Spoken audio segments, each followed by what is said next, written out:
Hello and welcome to Pluribus Unum's Fireside Chats. Not as good as FDR's, but hey, it's something. Now, this episode is going to be quite the interesting one, and if you've been paying attention, you understand why this is a very interesting one. But before we get into that, let's get right into the news. First, we're going all the way to Poland to cover this news story. Okay, so this is a very weird thing that just happened. So, there was a member of parliament by the name of Grzegorz Braun, who is this huge, far-right figure, and, being he's a European far-right figure, naturally, a lot of anti-Semitism is in that, although, granted, far-right figures already have pretty prominent anti-Semitism problems, but, again, given that he's European, and European politics has a interesting history, especially Poland, in regards to a certain far-right conspiratorial figure. Naturally, this guy is also a huge anti-Semite. And he recently did something that is, the fucking weirdest thing I could even think of. Okay, so apparently there was a Jewish celebration in the parliament. It was a celebration of Hanukkah. It was either in the parliament building or I would assume it's in the parliament building. I think it is. So what happened is there was a giant menorah, and they were lighting the menorah for Hanukkah. And what ended up happening is, with literally no provocation whatsoever, he walks up to a fire extinguisher, grabs it, and then extinguishes the menorah. It's literally just what? He had no reason to do this. And guess what? Now he literally got expelled from Parliament for doing it. Or at the very least, he's expelled for the time being, because the Parliament was leaving anyways. And he is, this isn't even his first anti-Semitic incident. In May of this year, he disrupted a lecture about the Holocaust. Yikes. And has frequently described Jews as the enemies of Poland, and that they participate in a satanic cult. And when he was questioned about why he did this, he denied having any racism regarding his actions, instead saying that he just didn't want Satanism to be in the parliament. So it was racism or anti-Semitism. So it's yikes, bye bitch, I don't give a fuck, go away. Who cares about this guy? GTFO, anti-Semitism will not be tolerated in this household. Anyway, speaking of things that will not be tolerated, Guatemala. Apparently, more updates from Guatemala. Apparently, the Guatemalan top court, because, again, this is the weird thing, where one action, basically, it is the continuing fight between the top court of Guatemala and the judiciary of Guatemala. The incumbent parties, Attorney General, those people, versus, the actual nonpartisan judiciary. Because the nonpartisan judiciary has always maintained that no matter whatever the other people say, what the Attorney General or those people have to say, Arevalo needed to be president. That's the one thing. It was they would say, we need to make Semilia banned because they didn't turn in proper signatures. It's okay, so Semilia is banned and their members cannot take office in the parliament. But Arevalo was still elected president, regardless of whether or not he is affiliated with Semilia or not. So he needs to be president. They would then go, okay, so we need to revoke his status of being immune so that we can prosecute him. No, as the presidential-elect, he is immune from political persecution, so he has to move forward. And then we could judge him based on actions that he takes as president. And the most recent thing where they're trying to do this again, the Guatemalan court has stated, no, Arevalo will be guaranteed the ability to become president in January. So again, we're in an endless loop until something happens. Very unfortunate that we're going to have to wait for something very bad to happen to see if something happens. Keeping the Semilia thing in my logo for the time being, solidarity with Guatemala and Semilia, and hopefully Arevalo manages to actually take his office, and we'll be able to get a good and prosperous Guatemala. Okay, so now, update on Argentina. Surprisingly, the libertarian government that just got elected has been kind of reneging on a lot of the things they've said they're going to do, but not all the things. One of the first things that happened was that even though Javier Milei was saying, like, I hate these government institutions. We're going to abolish this, abolish that, abolish this, abolish that, abolish this, abolish that. He would then appoint people to those government positions. Like, he would still maintain certain government positions that he claimed that he would remove. One of which being, I think, the health ministry was the one that he was talking about that he just appointed someone to. And the next thing that he reneged on was the fact that he was like, oh, we're never going to do deals with China. But now he is opening the doors to China to start talking with them about trade and stuff. So there's a chance that he might even still join BRICS. I don't know if he's like officially been like, no BRICS. But there's still a possibility, apparently. But one thing that he has managed to keep his promise on is literally becoming a fascist. Because he, with Bullrich as his security advisor, is trying to push for legislation to make it harder for people to protest against him, particularly unions and student organizations. And this makes complete sense considering Bullrich, in her campaign, was basically trying to be the Argentinian Nayib Bukele. And there was another person in his administration, his VP and someone else, who were very positive about the Argentinian military dictatorship. Which one? The really bad one. So yeah, we're gonna have to wait and see how things develop there. And another news story. This one is really interesting because it's one of those things where, again, it kind of sounds bad on paper, but then when you read more into it, it's a little more gray. So here's the headline. Mexico's president vows to eliminate regulatory oversight agencies, claiming they are useless. Mexico's president vowed Monday to try and eliminate almost all remaining government oversight and regulatory agencies before he leaves office on September 30th, claiming they are useless and cost too much. This is September 30th of next year, obviously. There are a lot of wasteful agencies that do not serve any purpose, President Andrés Manuel López Obrador said. All of those supposedly autonomous agencies have to disappear. He vowed to send a bill to Congress to eliminate the Federal Anti-Monopoly Commission and agencies regulating telecommunications, the energy market, and access to government information. Now, at first, that sounds pretty bad and big AMLO L, but then this next paragraph comes up. The president has accused the Anti-Monopoly Commission of trying to block his efforts to increase the power of government-owned oil and energy companies. He has claimed the Information Access Agency processes too many Freedom of Information requests from the public. So basically, what he is saying is that these agencies are what are restricting him from doing certain things that he wants to do, such as renationalizing Pemex and the like. Not saying that he's going about it in the best way, but it is interesting to see that this is apparently, I guess, his final step to try and nationalize Pemex before he leaves office. That's what I would have to guess. Because that's the one thing he really, really, really, really, really wants to do. Like, as we all know, that's basically been the thing that AMLO has tried to do since the beginning of his, basically for his entire political career, to keep Pemex in its most nationalized form. I guess technically it is just, like, at the very least since the Nieto administration. But unfortunately, he has not been able to do so. So he's basically, I guess this is his last-ditch effort to at the very least say, I started the process to renationalize Pemex before I leave office. Speaking of offices, big drama coming from the Senate office. Is this drama regarding any of the senators? No, not really. Okay, so here's the story. So this is a very interesting story that happened. Okay, so a video was released, I think today. Like, it was in my feed because I was scrolling through Twitter and then I saw this like picture, and it was like a picture of Jacob Hansley versus a person in a man in a what's it called? A jockstrap. And then it's like, who was the bigger problem on Capitol Hill? And it's like, I didn't even know what the fuck it was.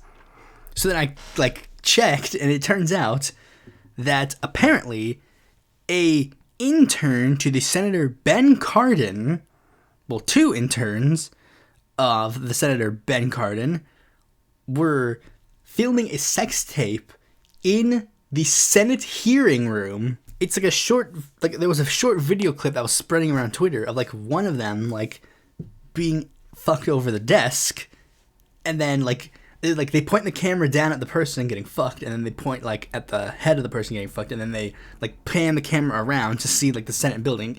I'm pretty sure it was something just like a brag, like, you know, like, oh yeah, we did it here.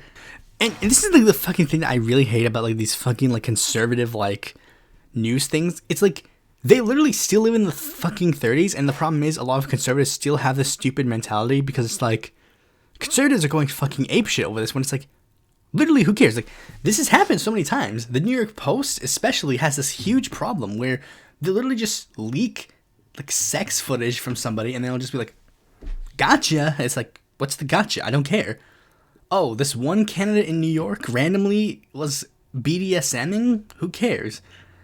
This fucking like congressional candidate was doing a burlesque show? Who cares? She's hot. Who cares? Suzanne... The fucking situation with Suzanne Gibson absolutely pissed me off the most, because it's just like, she did literally nothing wrong. She had sex with her husband, and that apparently cost her a fucking state house seat. But wait, this gets better. For some reason, this is being blamed on Joe Biden, because people are fucking brain dead. But also, it gets even more interesting, because allegedly the campaign, like congressional staff affiliates, like Intern, that apparently that same intern got in trouble last week because he screamed in Max Miller's face, "Free Palestine." For those who don't know, Max Miller is a Republican congressman who said that they need to turn Gaza into a parking lot. So a person who 100% should have gotten way worse things screamed at him. And this situation is more than likely revenge for that situation. All we need to say is, I 100% stand behind this congressional staffer, 100%. They're in the right. Everyone else is in the wrong. And bro, if you ever see this video or see a tweet where I congratulate you because I like made a tweet for them where I'm like, you dropped this king because like, yeah, completely badass move. If you ever see any of those, you're free to slide in my DMs. I'll freely talk with you. Who cares? It would be funny if for some reason I decided to return the interviews out of retirement specifically to interview him of all people. But anyways, now let's move on to a state that is even more troubling, Texas. So the first Texas news story comes from their Attorney General Ken Paxton, but it has absolutely very little to do with him specifically. Okay, so basically here's what happened. Ken Paxton, if you don't remember, he recently, like, there was an impeachment process that was levied against him, and a lot of GOP people actually voted against him, like, voted to impeach him.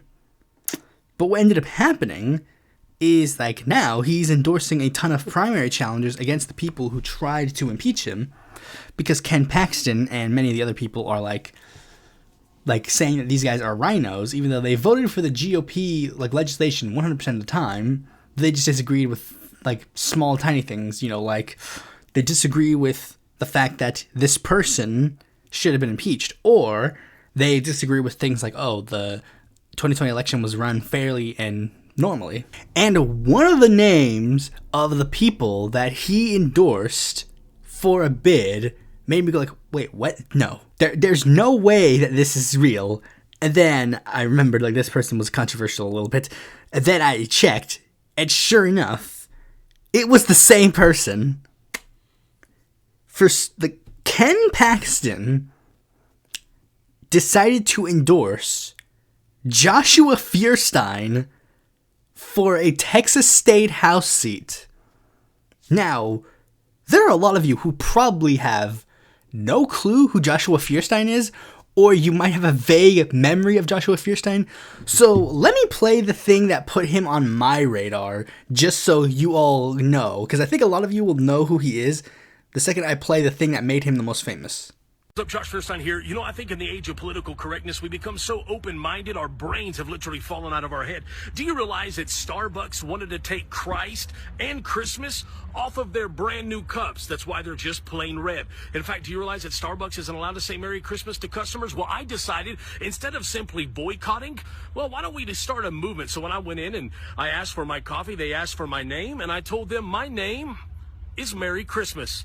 So guess what? Starbucks, I tricked you into putting Merry Christmas on your cup. And I'm challenging all great Americans and Christians around this great nation, go into Starbucks and take your own coffee selfie. And then I challenge you to not only share this video so that the word gets out, but let's start a movement.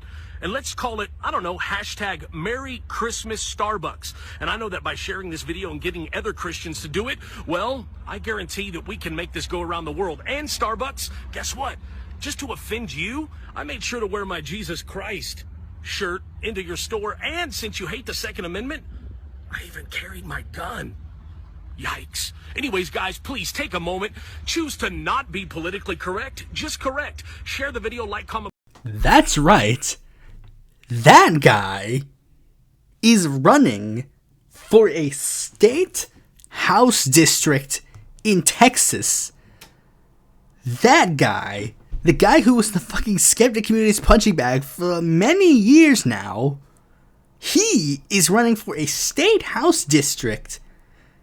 And here's what's worse.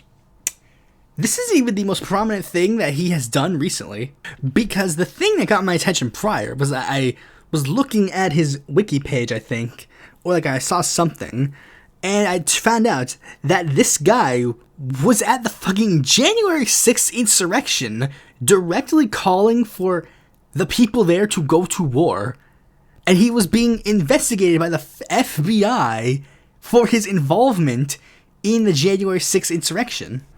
It's like, wow. It's literally just so fucking weird. Anyways, speaking of weird, this is where I'm gonna have to do a big, yikes retraction, I guess. Because, oh boy, this was a situation that I didn't want to talk about at first. Because I didn't necessarily know the situation at the time. I was waiting for more information to come out. But as, not necessarily more information has come out, but as more events have happened, it has caused me to basically say that there's basically no avoiding it.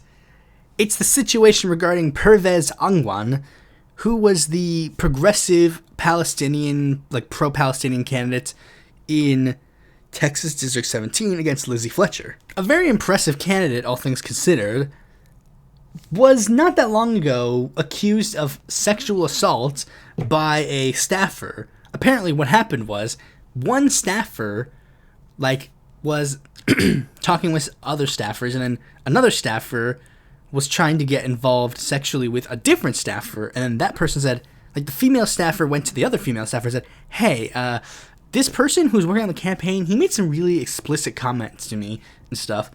So then this third person, the person initially, goes, oh, that's bad, I'll bring it up with Agwan.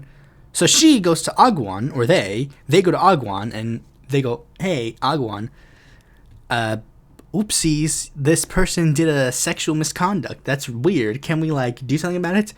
And then Agwan apparently made some sexually explicit, flirty comments to that person. So basically, Agwan was accused of sexual harassment. And then the first thing that happened was Agwan said, these accusations are all being made up by AIPAC and stuff to smear my campaign. And then they were like, okay, then what's your evidence? And the evidence that he brought up was AIPAC has been targeting my campaign. Ergo, these sexual misconduct allegations are false. And what's worse is many of these staffers were actually trying to hide the allegations initially. The staffers who came forward with their allegations were actually initially trying to bury their own accusations because they felt that it was probably in the better interest to have Pervez Agwan, represent the district, have it be for the greater good. But then it was too much to bear, so they ended up coming forward with allegations. And initially I was like, okay, so let's hear what Agwan has to say. Maybe he'll make a public statement rather than going to these news news organizations and then talking to them privately. Maybe he'll make a public statement talking about the situation, or maybe more information will come out that'll make things more definitive. Because at that point in time, it was he said, she said. And then, one thing that ended up happening, because, the thing that would have proven it immediately for me was, if they linked, a police report or something, then it'd be okay, this is a lot more truthful than before. But then, it's I was gonna, wait it out a little bit to see, what would happen. And then, luckily, Pervez Agwan decided to start doing some manipulation of the data, because here's what happened next. Houston DSA was going to reconvene because they had initially endorsed Agwan, and they were going to reconvene to discuss the allegations. But right before their convention to talk about these allegations and decide what to do next, Agwan released a statement stating, "It has come to my attention that Houston DSA released a public statement stating that they unequivocally stand with the resistance fighters in the aftermath of Hamas's attack on October 7th. I have made the decision to rescind my request for their endorsement." Which many people immediately showed BS, because when I first saw the statement, I was like, are you sure there's not anything else you're interested in talking about? And then people who actually work with Houston DSA explained, weird that you're doing this the day before Houston DSA was already scheduled to talk about rescinding your endorsement. But the thing that definitively showed how BS it was because he was saying this they just released a statement saying blah blah blah, they did this thing, when in actuality the Houston DSA made that statement literally months ago. So he's taking a months-old statement and then saying, that's what's causing me to rescind my endorsement. He didn't have a problem with the statement prior, but he had a problem with the statement conveniently when the group was already going to think about rescinding their endorsement of him. So after that point, I decided to rescind my endorsement because yeah, bro, you're manipulating the information. Sorry, bro. You basically become 10 times more suspect. You had some sort of wiggle room of maybe you're being lied about, but then afterwards it's nah, bro, you failed, sorry. Failed the sniff test. Yikes. And the dude, it seemed like he had momentum. Keith Ellison fucking endorsed the dude. Keith Ellison ain't stupid. I guess if he doesn't rescind the endorsement, he might be a little stupid, but the dude is smart. He plays 5D chess. Anyways, last news story, not really that relevant, but I just want to bring this up because it's just so stupid. House votes to formalize impeachment inquiry into President Joe Biden with floor votes. Despite the fact that basically every Republican at this point has already stated that they don't have any evidence of any wrongdoings that he has done to warrant impeachment, they're already going to move forward with impeachment. Meanwhile, many members of Congress literally tried to overthrow the fucking democratic election of the United States, and they are facing no repercussions whatsoever. George Santos doesn't go to jail.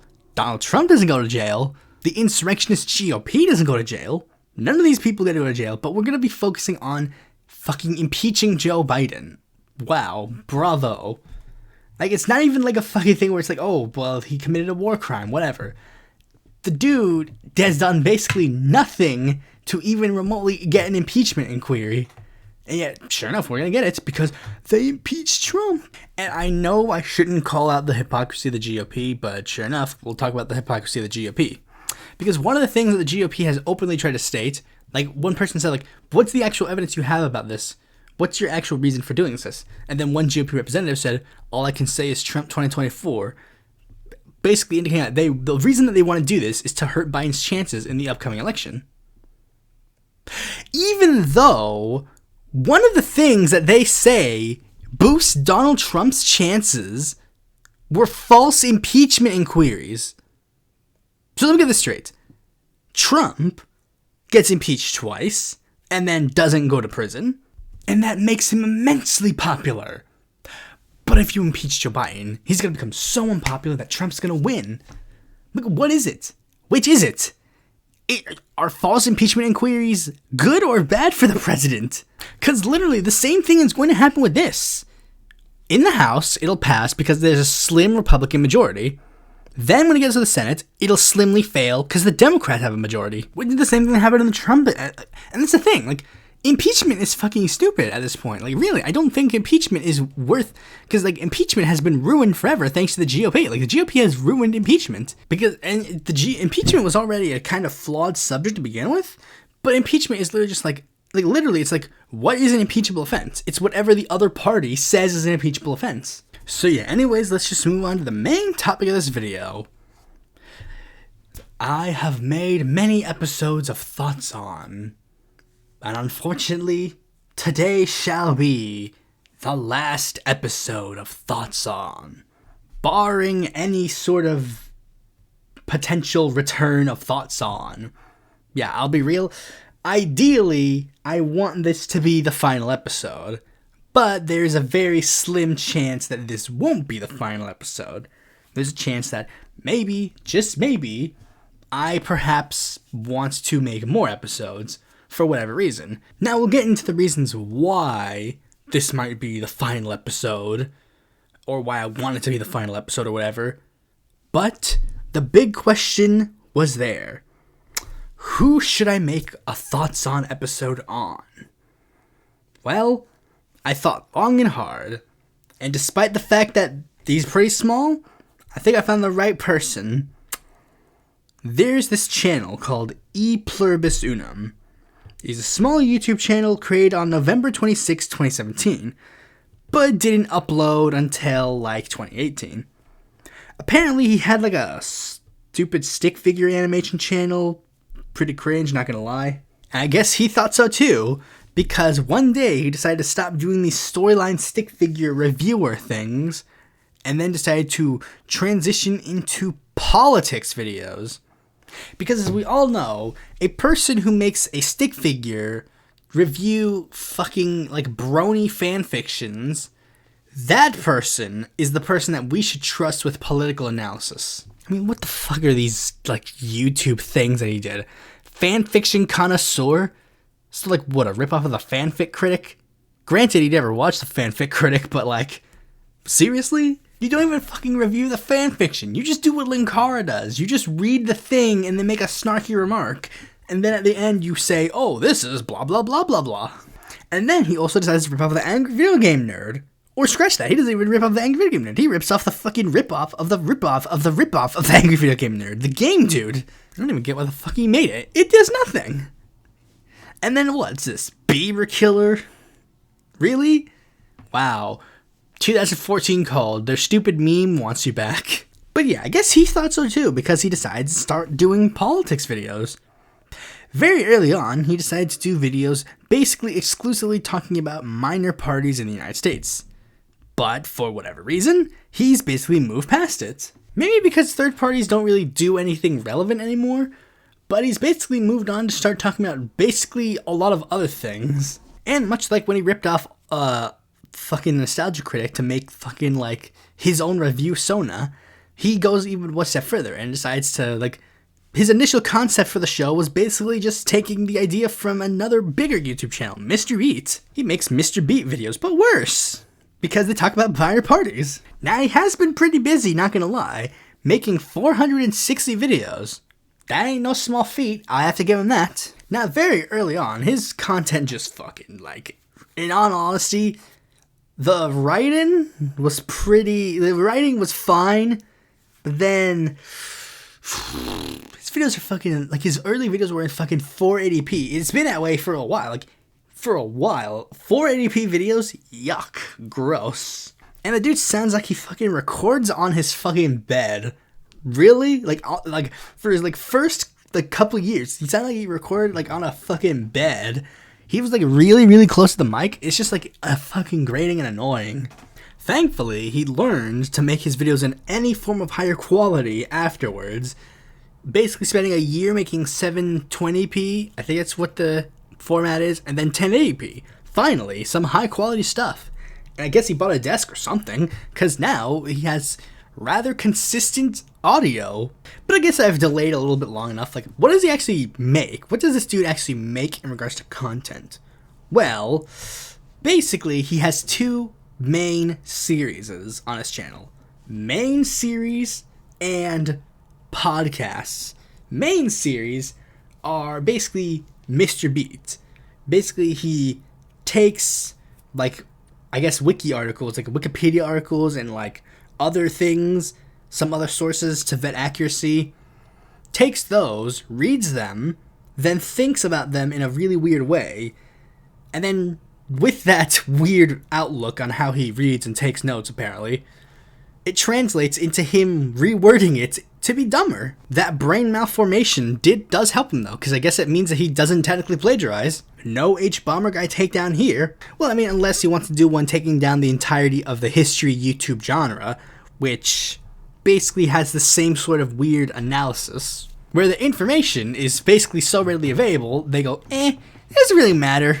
Although, to be fair, the malformations do hurt him a little bit because sometimes he can't even read the fucking pages right. So he has to dedicate an entire video segment at the end of the year ripping off the Nostalgia Critic and counting down some mistakes that he makes over the course of this year. Can't wait for the one that he makes this year because, oh boy, that's going to be a big one. Now, believe it or not, they also have different sub-series within these two series. So I guess we'll start with the main series ones. And there are many different types of main series videos that he does. So first, we have, I guess technically, his most famous series, Party History Videos. He makes videos on completely irrelevant political parties, and that apparently is good and knowledgeable. Apparently, an old tagline of his is, focus on the minor parties because the mainstream media kind of forgot to do so. I guess the kid thinks that he's fucking like, I don't know, anti-MSNBC or whatever. So he's covered quite a few minor parties: Reform Party, Libertarian Party, Constitution Party, Green Party, Consumers Party, Peace and Freedom Party, American Independent Party, all three progressive parties, Socialist Party of America, Socialist Party USA, Unity 08, and America Select, Prohibition Party, the Tea Party, I guess, Congressional Black Caucus, that's not really a political party, Socialist Labor Party, the Communist Party, American Solidarity Party, Socialist Workers Party, and has made some other videos that kind of are in that theme, like ones on the party switch, and ones about the 10-party system, like a potential 10-party system, where he again rips off another user, JJ McAuliffe. When you rip off one person, that's stealing a format. But when you rip off 15 different people and then put them in your own format, then I guess it's different. I guess one criticism is that these don't come out often enough. They used to come out really often. Basically, he made one basically every other week back in his first year of making content. Now he basically does one of them once a year. But at the very least, they're better, I guess. Like, his first one was 9 minutes long, and then his most recent one was 32 minutes long. And he made one that was over 40 minutes long. So it's like, at the very least, it's like improving the content, I guess.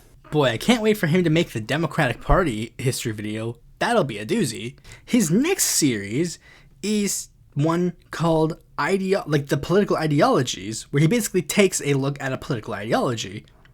From what I gather, it appears that originally the intention for this series was that it was supposed to be filler because he was so fucking stupid that he thought that he could do college and potentially job and potentially love interests and potentially like friends and all this other stuff, and also make a full-time YouTube channel once a week. And the dude was like, what? He started when he was like fucking 17? Yikes. But then even this fucking changed, because now apparently they're bigger now. Like originally the point is literally just like 2 minutes or whatever. Now these ones are almost 10 minutes. One was even fucking 13 minutes. I guess it's because he merged like 15 different videos that he could have made. In fact, technically, one of them he made 2 videos on. He made Classical Liberalism, its own episode. Then he made an episode on liberalism where he included classical liberalism. Reusing content here, hello. Oh, don't even get me started on those fucking compilations he has to post now. Now because he thinks that one compilation did well, he has to make multiple different compilations. Whatever. His next series was something called Who Is? It's basically a biographical show. Basically, you think of those little like square biography books of like people. Well, that's what the first one was basically. But then it of course evolved to be a bit more than that. Now, originally he seemed to only want to do them on presidential candidates, but he's since, expanded on it a little bit. Now, not necessarily doing them only on presidential candidates. Here are the ones that he's done. Jack Feller, no one cares about him. Eugene Debs, okay, granted, someone does care about him. Evan McMullen, debatable, who cares about him.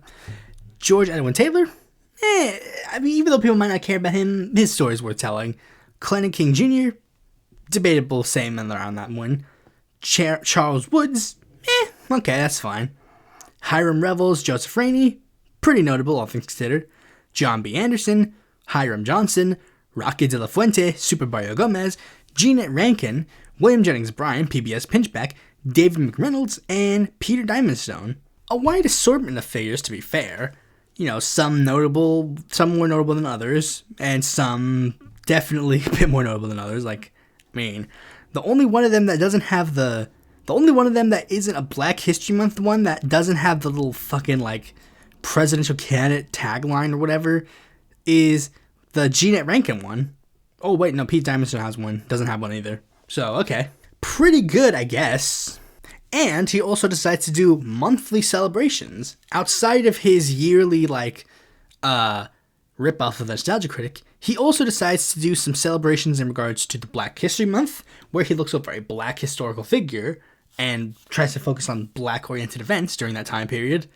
He also decides to do something for Pride Month.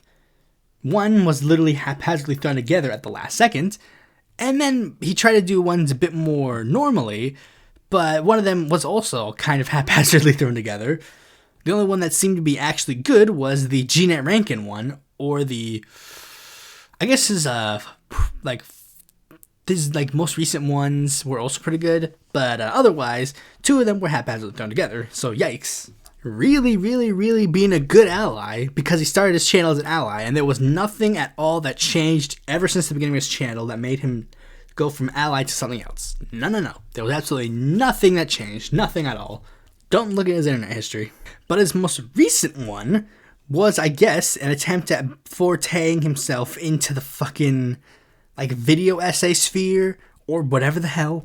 Because it's weird. It's like, on one end, it's the reviewer sphere, and then on the other end, it's the fucking, like, video essay sphere, where he decides to do something called Politics in Media, where he decides to look over all of the different things that have politics in media, I guess.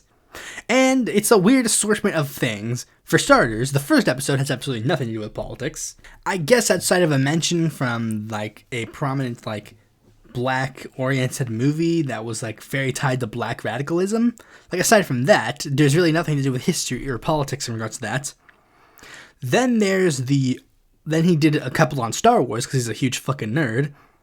Then he also does some on, like, some Eastern animation, like Squirrel and Hedgehog. Phantom Shredder did it first. Hello. He talks about fucking lost debates and some very obviously political-oriented things in media.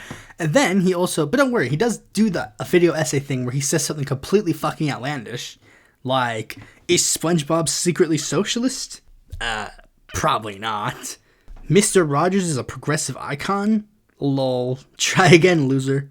Why Spider-Man is a socialist? What the fuck? He made a video called Why is the Left Obsessed with Garfield?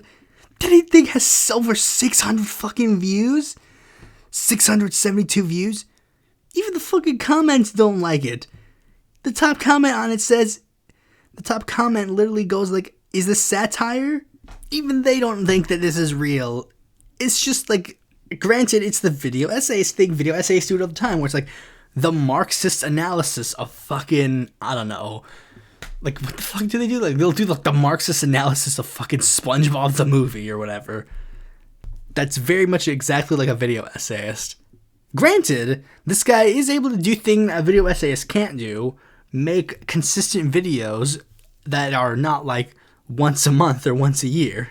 But his next thing, his other side of content is where he makes since he changed his mind and is like, I can't do fucking weekly videos anymore. One thing that he did to help satiate that is that he would make a weekly podcast called Pluribus Unum Fireside Chats. Probably makes a stupid joke about FDR in them or whatever. And those things can go fucking anywhere. Like, the first episode is really just political, like, his own ideology, I guess, because I'm pretty sure nobody would be able to figure it out otherwise. Then there's one where he tried to look at the fucking presidential assassinations and then gave up halfway through. He used to do interviews, which he doesn't anymore. Why I dem exited, lol, like, who cares? What would I do if I ran for president? Lol, who fucking cares? Who fucking cares, stupid? My favorite Republicans, who fucking cares? Oh, look at this. In his first fucking year of making YouTube videos, he wanted to fucking do an award show, and like 3 people showed up to fucking vote. Lol. This guy's cringe, dude. Fucking cringe, dude. And yeah, literally look through his first fucking year. Nobody fucking cares. His videos barely get like double-digit views. Even now, his podcasts don't even really go over like 100 views. They mostly get like normally like around like very rarely do they reach over 100. But he also has sub-series in the podcast as well.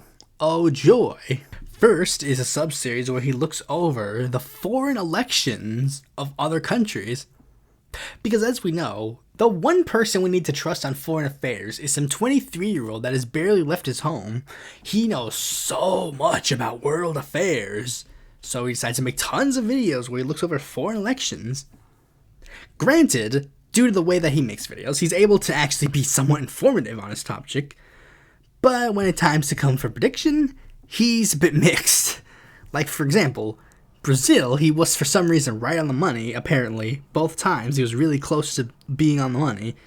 But on Honduras, he couldn't even magically see Xiomara Castro winning. Granted, no one else did, but he should have been smarter. He should have been smarter. Next is his series, My Problems With this guy, the guy who has no history in political organization. He's going to tell political organizations how to run their business. This guy knows what's up. This guy knows what's up. Granted, he was able to bully brand new Congress out of existence, so I guess he does have a victory in that regard. But his most prominent fucking show on his podcast is the dumbest idea ever. So, it's a show called Thoughts On. Get it? Like, get this. This small creator is going to, like, talk shit about like these bigger creators and like what? Give them advice on how to fucking run their shows? Lol, main character syndrome much, dude? Like literally, look at these guys. All the people that he makes videos on are like 10 times or 20, like hundreds of times more famous than he'll ever fucking be. And yet no, he's gonna talk about them and he's gonna be like, oh, I know what's up. Although granted, I know why he does this. He does this because he can punch up, but nobody can punch down. But that failed, because some people did punch down, because at least 3 of the people that he made fucking videos on have punched down. I guess technically 4.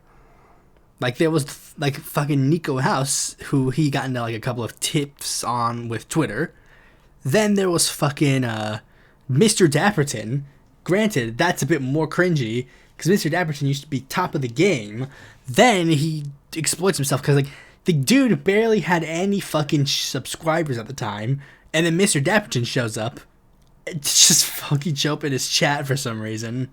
He wasn't even awake at the time of the fucking episode premiering, so didn't even matter. But the one who absolutely had the biggest time of his life was Bad Empanada, who apparently loved the episode so much that he streamed it, talked shit about it, and then sent his subscribers, well not even sent his subscribers, but his subscribers went to the channel and started like shitting on this creator, which didn't benefit much because the guy ended up getting a lot of views and clicks and subs due to this video. So great. Granted, at least Mr. Dapperton is more stupid than he is, because whenever he engages in fucking like wars with Mr. Dapperton, that apparently gets Mr. Dapperton's attention.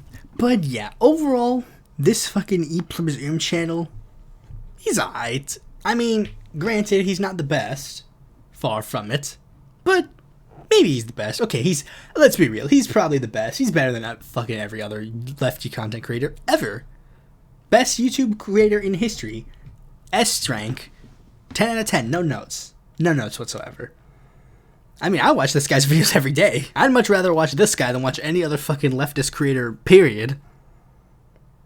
Okay, jokes aside, yeah, that is basically what I think of my own content. Like, I know this whole episode was a bit tongue-in-cheek, but yeah, if I were to be honest, I do like my content. Shocker of all shocks. I like my content. Literally, the content that I make is the content that I would want to watch. So I typically watch my own videos. You know, shock of all shocks. I don't like my own videos. Like, I don't put the like button on my own videos. That's bad. I don't like do that. I don't like sub with my other channels. I just watch my own content. Not all of them, not the shit ones, but like the ones that are good and usually the ones that I post most recently. But I guess this is where we get into the part that is actually more concerning to the audience, is the fact that, again, as I stated at the beginning of this episode, and I stated multiple times before, this is hopefully going to be the final episode of Thoughts On. Now, the question you might be wondering is, why do I want it to be the last episode of Thoughts On, and why do I want to end Thoughts On to begin with? Drama.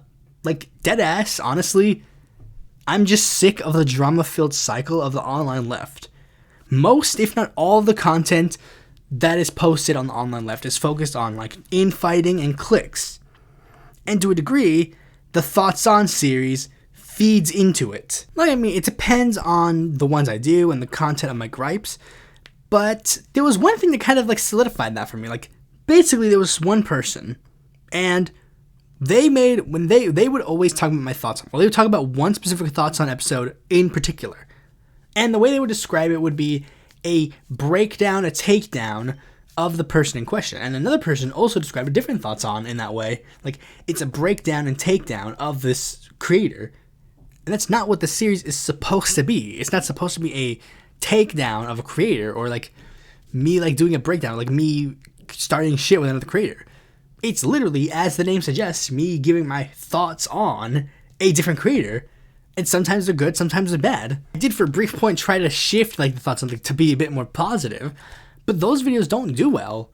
The Thoughts On episodes that do a lot better are the ones that I have more critiques of the people in question, and the ones who are vastly bigger names, you know, like Fosh. But again, like, it kind of feeds into drama. Like, if the drama is what people were taking out of the Thoughts On videos, then it's like, even though my intentions were one way, what the audience takes away from it is what people are never really going to see.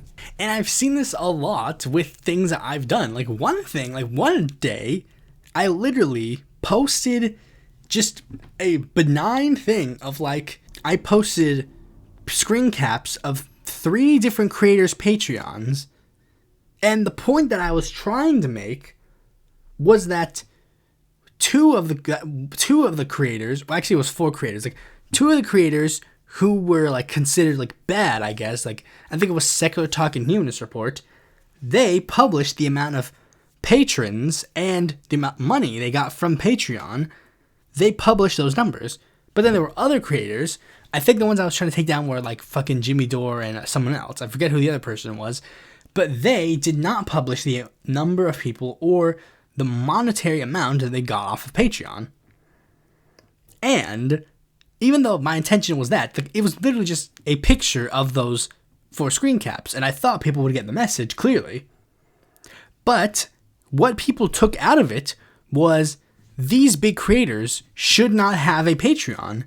They should not be taking money from anybody. And I'm like, wait, that's not what I was trying to say at all. And it's the same thing with these videos. It's like, it doesn't matter if one of the episodes I make is about a creator I really like and I want to give like them praise.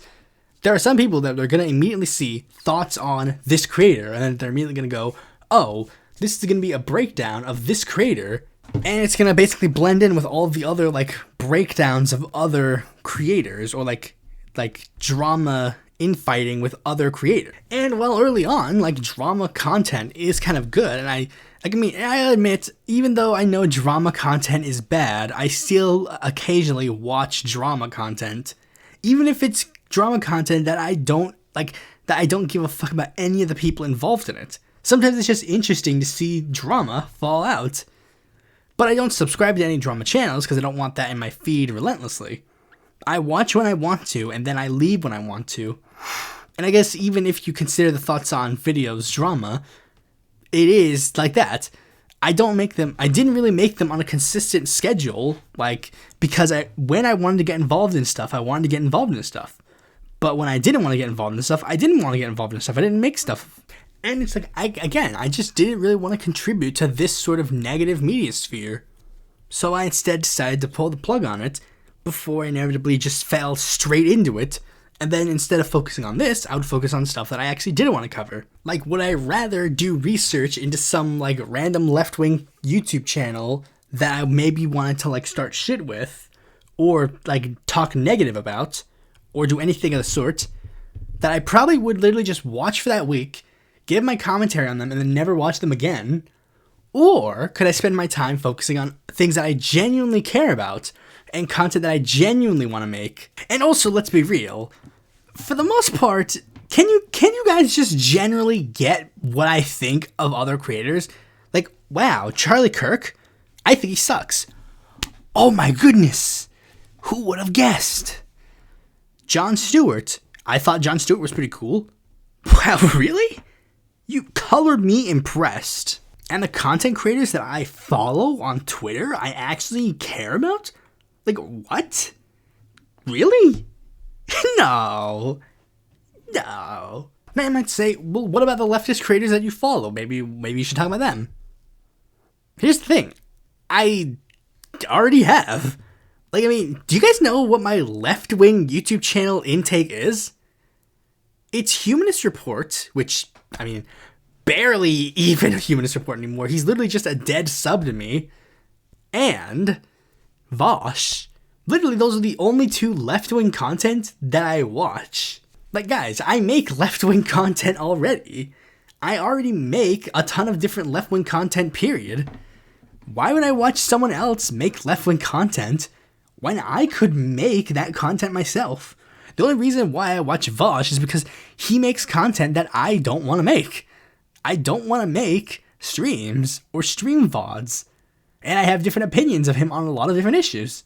So he stays in the feed because genuinely. And I made the same comment when I did my video on fucking like Xander Hall and the people who were like Vosh ripoffs. It's like, I already have Vosh in my feed. Why would I need to watch like baby Vosh? But guys, I watch news. I read news articles and I am inundated on left-wing politics like 24/7, 365 days a year. I don't use my subscription feeds to follow more of that. My subscription feed is a fucking escape from that. I watch to be fair, I sometimes don't even watch stuff. I literally just a lot of times put stuff in the background for background noise and then just work on my stuff for it. Like, guys, what do I actually watch? I watch Storytime Animators. I watch The Angry Video Game Nerd. I watch Super Mario Glitchy 4. I watch fucking Mr. Enter, Food Theory, Game Theory, Smosh, Channel Awesome, Vosh. Like, literally, I watch those content. I don't watch, like, political content for the most part in my, like, normal day-to-day, like, channel surfing. I mean, due to the fact that I'm mostly working on a lot of other videos, usually what ends up happening is, like, usually I just watch a bunch of, like, bad stuff. I usually just watch fucking, like reaction content to like drift off the bed or something. I don't put a lot of like content of like politics in my feed, so I don't really like. Back in the day it was easy because like that kind of stuff was always in my feed, but now it's not easy because I have to actually search for all the people instead of just having them just write all in my feed. Again, why would I watch someone else make content that I don't want to watch when I can make the own content that I do want to watch? And another thing that is an issue is, like, what if I do something like Jimmy Dore? Like for example, remember, I made 2 episodes in Jimmy Dore. 1 episode of Jimmy Dore, really, like, I basically filleted Jimmy Dore. Like, oh, Jimmy, he's liberal. Yeah. Then, I didn't like him anymore, so I had to make a video basically retracting that entire video. Now, again, that's, like, basically, like, oh, yeah, he's just a fucking stupid fascist now or whatever. Like, basically that. But it's like, what if it gets like even a step deeper? What if I make a video, like a thoughts on episode, where I give a super huge like praise for a creator, and then it turns out that they're like a fucking like child groomer or whatever. This person isn't a child groomer, but like let's say I made a video on Sophie from Mars. Sophie from Mars literally just got revealed to be like a fucking like abuser who puts cigarettes out on their partners. What if I made a video based on like, oh, she's great, based on the one fucking video I saw of hers? Honestly, not worth it. I don't want to be part of that drama sphere anymore. Like, and again, I could make it even more. I could, like, sometimes I just went so far as to, like, this is literally just me, like, baiting people to, like, make me irrelevant again. You notice that some of the episodes of the Thoughts on episodes I've done, I've tagged the creators in question. That's basically my attempt to be like, watch my videos on you and like, do something. Either way, I win. I'll, like, if Vosh watches my video on him and hates it, I'll get all the anti-Voshites be like, don't listen to Vosh. He doesn't know what he's talking about. Your content's great. And if Vosh loves my content, I get the Vosh stands, like, going, like, EPU. Like, that's what's gonna happen, regardless. And it's the same thing, like literally, I name drop right here. Like, I could just make an episode on Keffals. Like, it doesn't even matter what I say about Keffals. It literally does not matter what I fucking say about Keffals. I can make an episode, Keffals' name in the title, maybe even tag Keffals in the thumbnail, and then I could make a video on Keffals. Like, no matter what I say, it will make people run to me, and then some people run away from me. If I make a video on Keffals, I'm like, yeah, Keffals is great, Keffals is amazing, then Keffals will be like, yes, this person's amazing, this person's cool, anti-tanky people for the win. But if I do give Keffals criticisms, Keffals will then be mad at me, probably call me a tanky, and then dip. But as I said in my video of, like, the top 10 fucking, like, thoughts on people that I don't want to do, what's the point? Who cares? I don't care about Keffals. Like, I watched fucking one Keffals video at one point, and it's just like, I genuinely don't care about her. Genuinely, I saw one video of hers, and it's just like, I don't care. Like, even though it was one that I thought I'd like, it's like, she's shitting on the fucking Vanguard people. It's like, I genuinely do not care about this person in this video. And yet, what? What am I supposed to do if I want to make an episode on Keffals? Am I supposed to just make up, like, oh, she's so bad, or she's so amazing? I don't care about her. And I don't care about any other content creators to make videos on them anymore. Like, all the ones that I made, with the exception of the fucking, like, Nick Fuentes one, I made because I genuinely wanted to make those videos. The Nick Fuentes one I only did because of obligation, because I knew that I was going to end the Thoughts On episodes. Like, basically halfway through the year, I was basically just like, yeah, the Thoughts On videos are just fucking done. Like, this is going to be the last year they ever be around, because genuinely, I just don't care about them. They'll still be up. I'm not going to take them down. That'd be stupid. But I don't really care about the Thoughts On videos enough to make more of them. I've done all the ones I want to do. I just knew that I couldn't end the Thoughts On series without giving Fuentes a good 1-2. But as I've said a million times up to this point, I genuinely don't care enough to make more episodes. I even at one point thought about, like, maybe potentially, like, having the Thoughts On series be a Patreon exclusive thing, where maybe you could request me to make episodes on certain creators on Patreon. But again, genuinely, I don't care enough about other creators to make more episodes of Thoughts On. So yeah, unfortunately, this will be the series finale of Pluribus Unum Fireside Chat's Thoughts On. The only stipulation it would, and it's the same thing with, like, Twitter, like, I basically just kind of just fucking giving up on the whole drama thing and just trying to move on and do something different. The only thing that would even remotely draw me back in would be if I genuinely think it's worth getting into. Like, if a creator gets, like, involved in, like, a fucking, like, pedo thing, then, like, maybe I'll talk about them, or I'll talk shit about them, like, that, maybe. But otherwise, I don't really care enough about the Thoughts On series to do more. Farewell, Thoughts On. Maybe one day you will make your triumphant return, but as of now, it is no more. You had a good run. For 5 whole years, you've served a good spot on this channel, but now you have officially been closed. Thanks for watching this video. Be sure to like, comment, share, subscribe, and click the bell to be notified if a future video of mine comes out. And if you're interested in more content from me, you can go to my website, follow me on Twitter, join my Discord, or consider supporting me on Patreon.